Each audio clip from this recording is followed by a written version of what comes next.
और ये अष्टमी पे स्थापित जयगढ़ का दिवाली पर कैसे उपयोग किया जाता है। तो जो जयगढ़ का जो जल होता है उसी दिवाली पर आप अपने बच्चों को नहलाने के लिए, और जो भी घर के सदस्य हैं वो भी थोड़ा थोड़ा जल अपने नहाने के पानी में आप डाल सकते हैं। उसी के साथ आपको पूरे घर पे आपको छिड़काव करना है। छिड़काव को आपको गंगा जल की तरीके से इस्तेमाल करना है, क्योंकि ये एक बेहद पवित्र जल होता है जिससे कि घर का शुद्धिकरण होता है और घर की जो भी नकारात्मक ऊर्जा है वो घर से बाहर जाती है।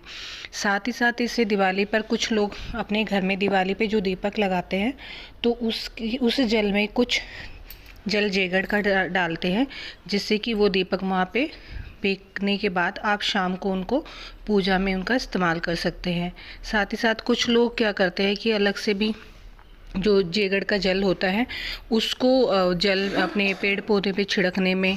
तो लेकिन जो ज़्यादातर इस जल का इस्तेमाल जो किया जाता है अपने घर को बहुत अच्छे से, जिस भी घर में आप रहते हो उस घर के कोने कोने में ये जल ज़रूर छिड़के और हर एक घर के सदस्य को इस जल से नहाना ज़रूरी है। पूजा के स्थल पर भी इस जल को ज़रूर छिड़के। साथ ही साथ आपके घर में अगर कोई सदस्य बीमार है तो उसके ऊपर भी आप इसका छिड़काव कर सकते हैं, क्योंकि ये पवित्र जल ऐसा है कि इस